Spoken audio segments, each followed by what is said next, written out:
All right. Greetings! Thrilled to see so many people here today. Y'all have figured out that we have reached the end of the Green Book, so I'm considering y'all to be graduates of the summer session of 2016 Friendly Bridge. Okay?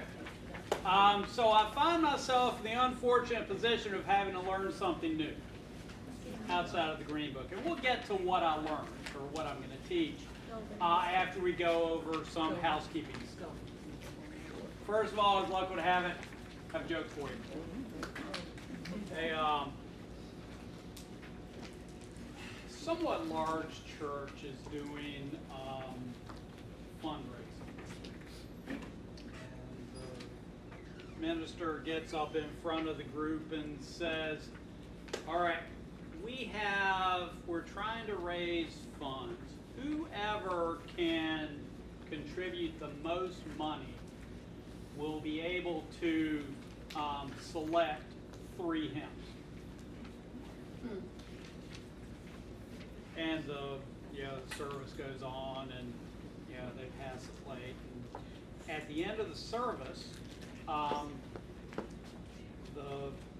minister says, "This is amazing. Somebody contributed 10 $100 bills in the collection plate, but it is cash, so I don't know who did it. So can the person who contributed the money please raise their hand?" Little old lady raises her hand. Says it was her. And she says, "Well, thank you so much for your generosity. I would and as I stated, you'll be able to select 3 hymns for next week." And she says, "Okay, I'll take him." I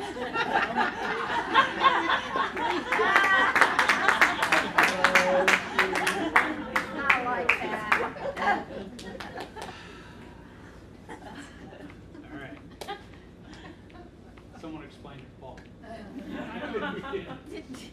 All right, housekeeping stuff. We really don't have much housekeeping stuff. Next week is September 4th. We're going to have a trophy game for players with 0 to 20 master points. I believe Shirley and Evelyn won it last year. September 18th, we're starting all over again. So that is going to be the 1 week where we are not going to have a regularly scheduled bridge game, because we're going to have dozens of people here, hopefully for the first time, that will hear that there are 4 suits, ace through 2, play goes clockwise, high card wins a trick, so on and so forth.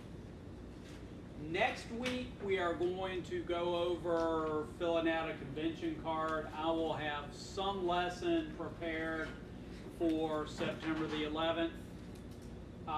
But people have been asking, are we going to have lessons? Well, yeah, we're going to have lessons. It's just not going to be out of the Green Book. Okay, but today, and I'm very thankful for this, there is a group, well, before I go further, any questions on housekeeping stuff? Yes, sir. I got one. We have a game that's for ladies only by invitation over at Willow Oaks Country Club. And it's a nice facility. I don't know if any of you have ever been over there or not, but it's very beautiful. And we have a game, we have a sanctioned game over there once a month. And you can get, the ladies tend to dress up a little bit and look sharp. And it's kind of a little bit more of a formal type thing. And it includes a dinner. So, and it's $17. So it's a little pricey, but the meal itself is that chef over there is really good. And they always have a meal and dessert. It's kind of a fun thing. I direct that group that.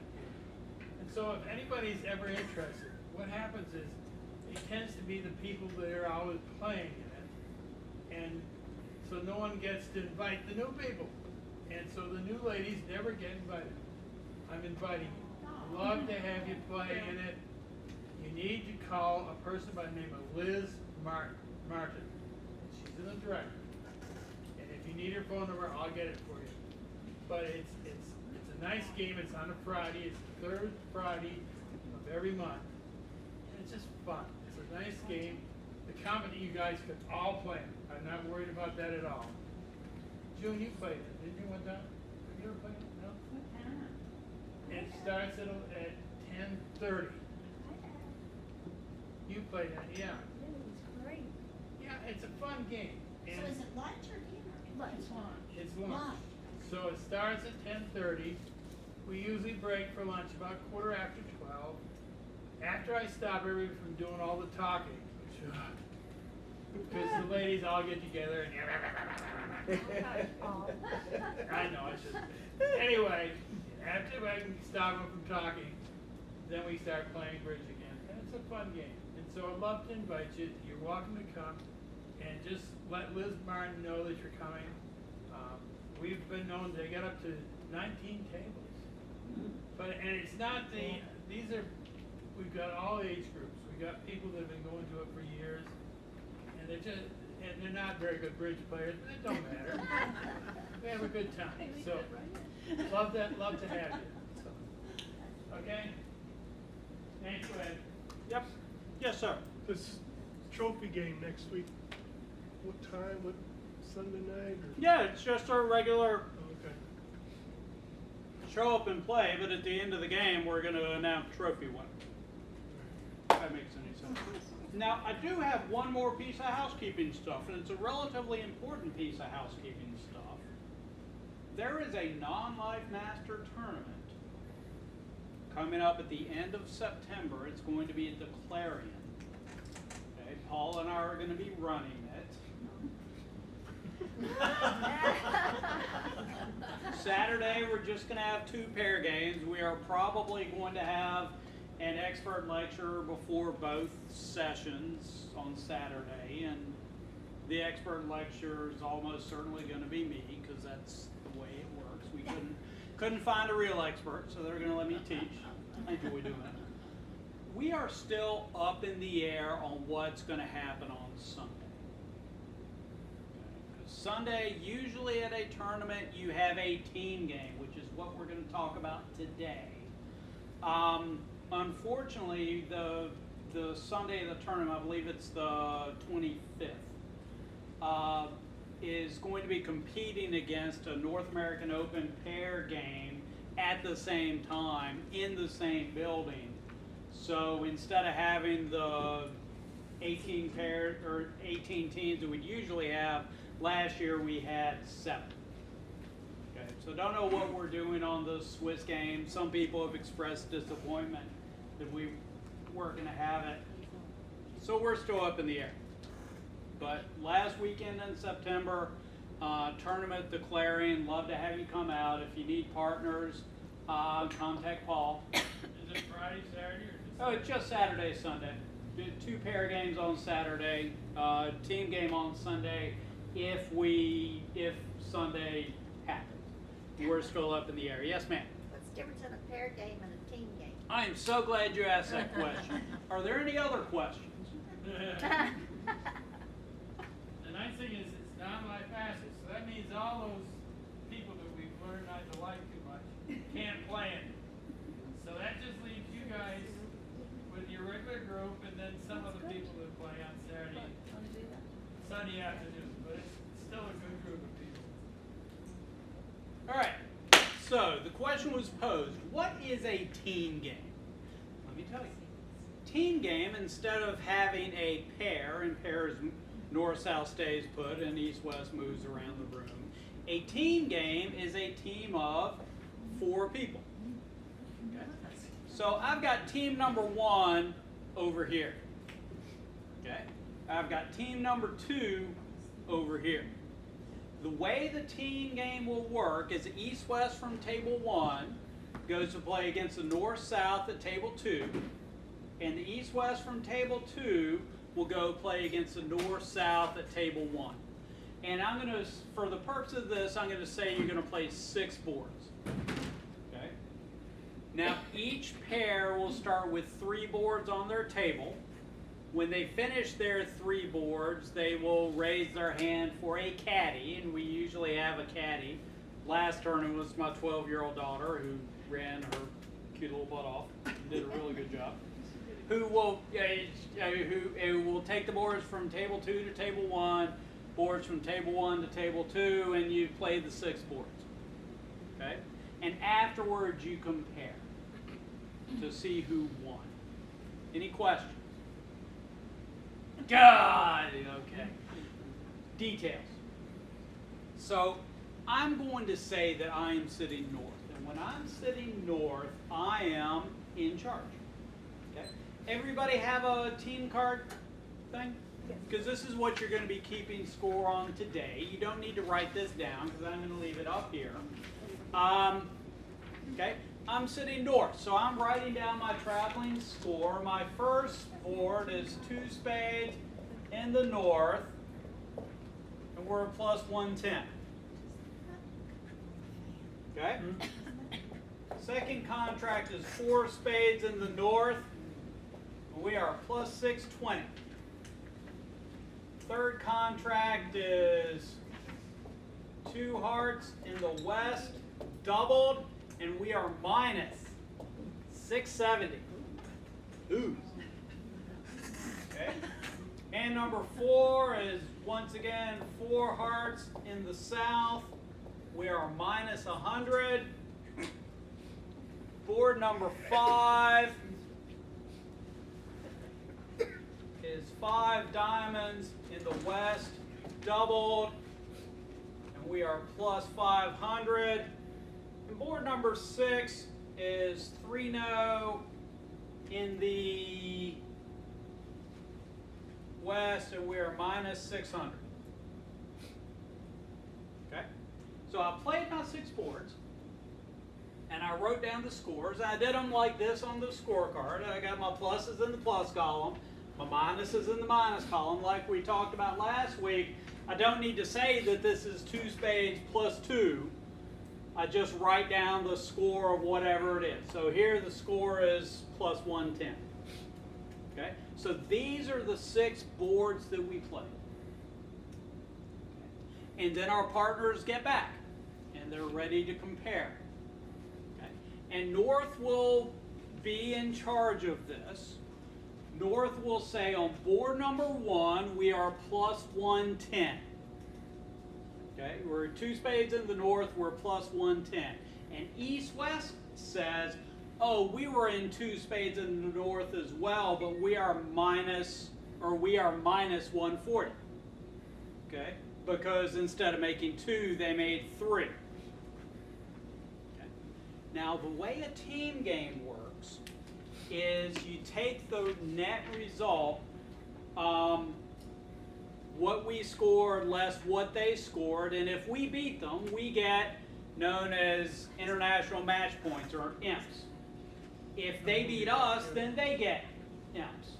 And the number of imps, the international match point scale, is down at the bottom of your sheet. So we're plus 110 and minus 140. The difference is, how much is that? Minus 30. And if you look at the imp scale, which is on the left side of your team sheet, the difference is 1. So we lost an imp. Right. Board number 2, 4 spades in the north, we're plus 620. And East-West says, oh, they didn't make it to game. They're in 3 spades in the north, and they still made 4, so we're minus 170.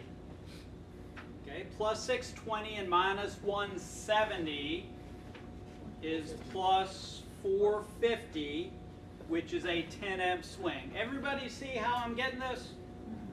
Any questions so far? Yes, sir. All right, the first game was East-West scored 140. Yes, sir. in that very first score, you said minus 30, but in the imps, it's 20-40 now. Anywhere between 20 and 40 is minus 1. So if the difference is 20, 30, or 40, you either win or lose an L. And if you skip down to where it gets really big, for 900 to 1090, if your difference is anywhere between there, your difference is 14 imps. So that's only the difference. That has nothing Yeah. to do with the minus sign. Well, yeah, I know it's a minus because we lost. Yeah. If we had been plus 140 and minus 110, we would have gotten the imp. So a plus 30 would fall in the same category? Plus 30 would fall in the same category. We would get the imp instead of them getting the imp. I got it. Okay? On the second. Second, we are plus 620 because we're in 4 spades in the north. East-West says, oh, they're only in 3 spades. Okay, the score for 3 spades making 4 is 170. So 620 less 170 is 450 points. And if you look at your imp scale, that's a 10 imp swing. And it's 10 for the good guys because we were in game and they weren't. Okay. Board number 3, 2 hearts in the west, double, making, vulnerable, minus 670.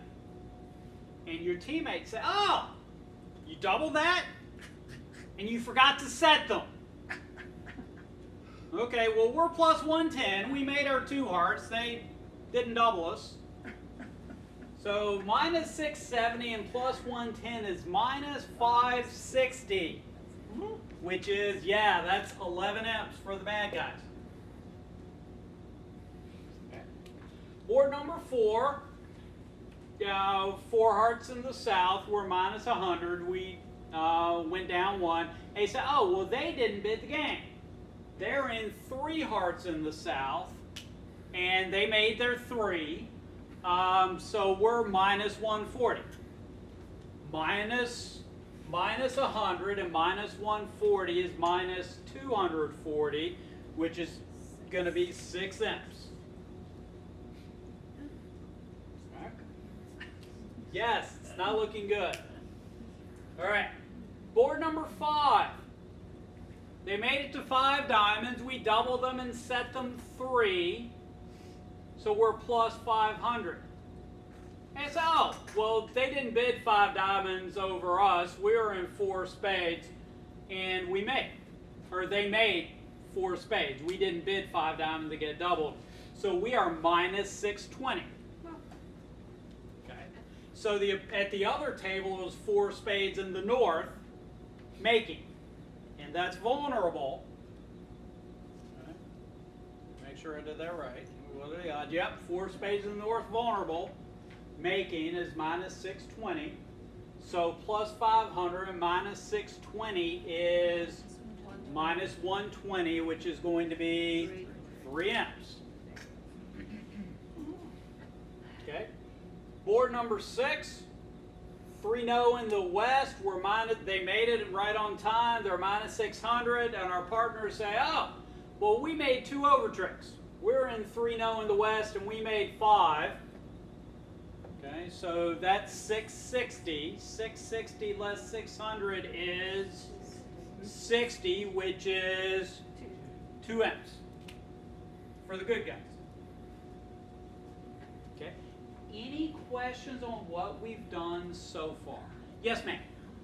Those 2 people that came back and sat down, that you're saying the bad guys, they're part of your team, aren't they? No, not they aren't the bad guys. The opponents.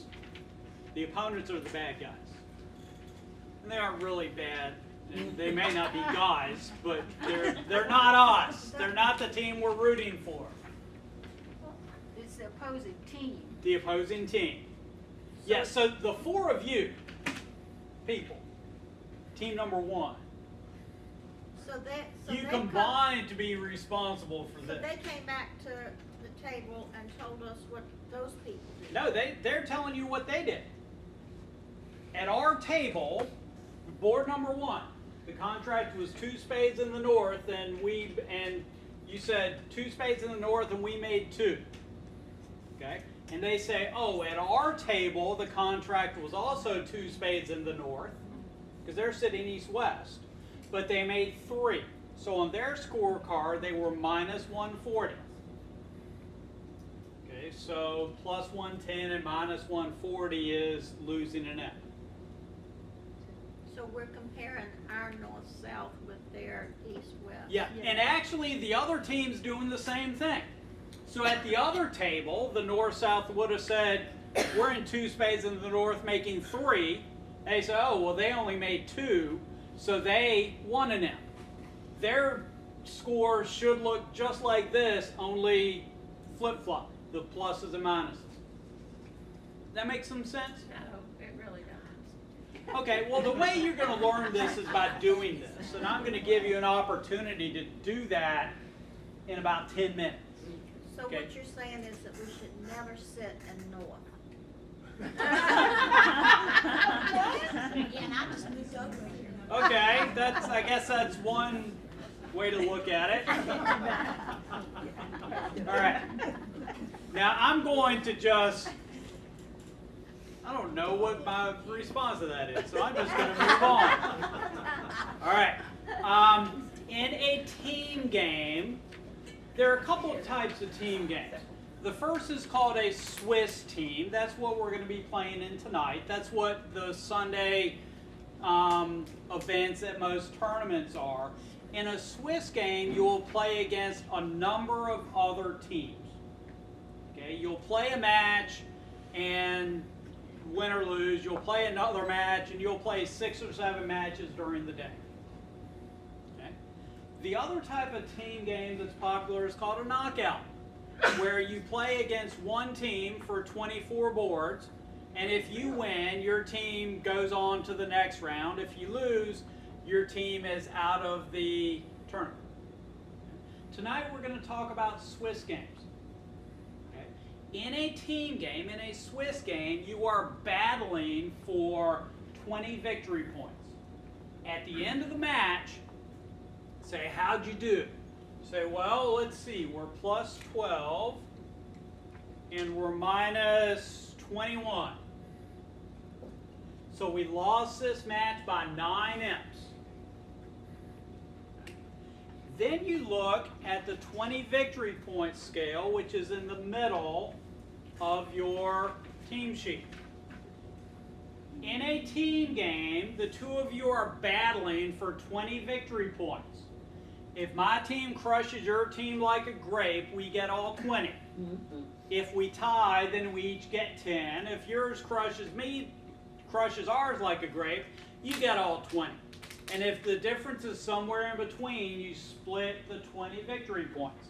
Now here, the difference is 9. And on the 6 to 8 board scale, if the difference is between 8 and 9, the winning team gets 14 and the losing team gets 6. Okay, so on this match, we would have gotten 6 out of 20 victory points. Okay, it's on the left-hand side of your team sheet. Okay.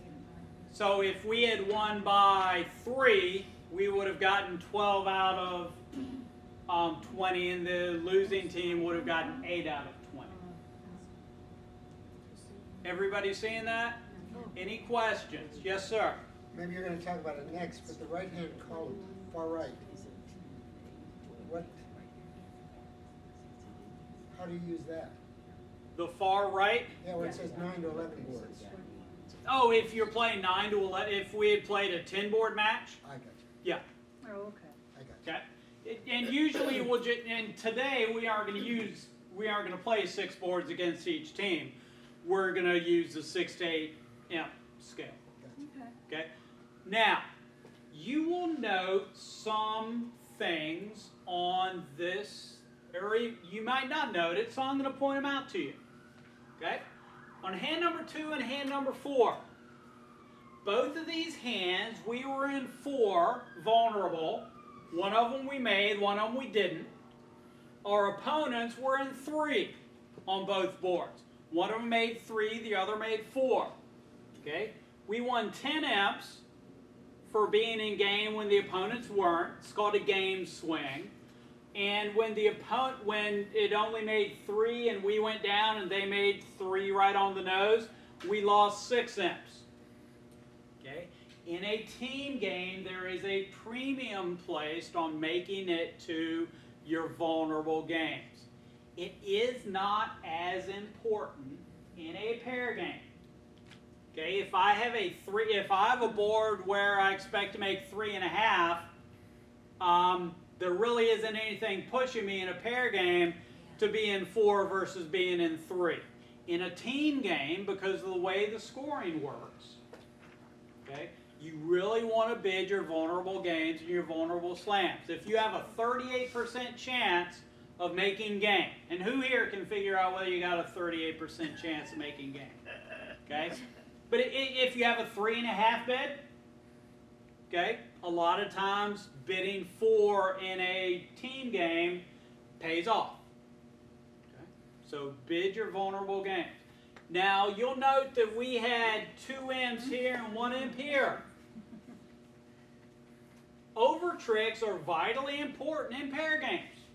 Okay, in a pair game, if we're plus 140 and everyone else in the room is plus 110, we get a top board.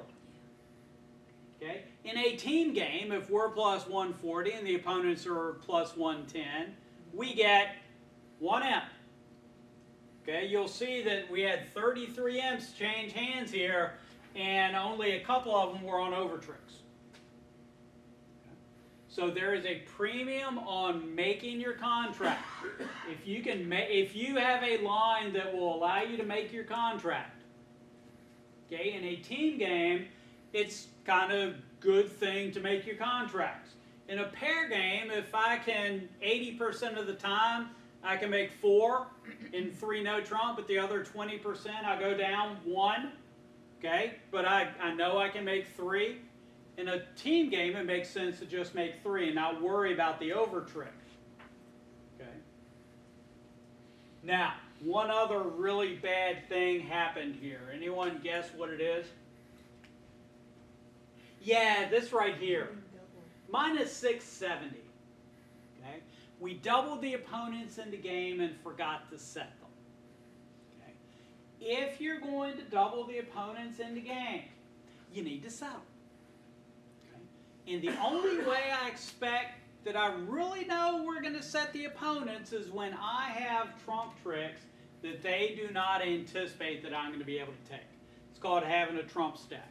If they bid 3 hearts and I'm sitting behind the heart bidder with the ace, queen, 10 of hearts, and my partner's taking action, okay, then I will double the opponents because I expect to take at least 2 and likely 3 heart tricks. Okay, but if all I have is aces and kings, and they bid 3 hearts, and I've got 4 aces and a king, or excuse me, 3 aces and a king, I don't know if I'm going to set them or not. So doubling them for penalty, unless my partner's taking action, may or may not be a good thing. Yes, ma'am. What do you mean by doubling them into game? Well, they were in 2 hearts, Right. and when I double them, the result is that they're in 4 hearts. Okay, so I've doubled, so they get 120 because I doubled them. Okay, so 120 plus a 500-point bonus for being vulnerable, plus they get a 50-point bonus for an insult bonus. Okay, anytime I make a vulnerable contract, I get an extra 50 points. What if they were in 4 hearts and you doubled them? Then they don't get the game bonus. Then they're just, it goes from 420, not vulnerable, to 590. Okay, they get the extra 4 times 30 for the doubling plus a 50-point insult bonus. All right. I see that y'all have cleverly, actually you haven't even come close to doing anything to resemble 4 people at a table. I think we have 25 people, so they need to, I put the cards down here so they can set up 4 people over here, 4 people there, 4 people up there. Just move over here.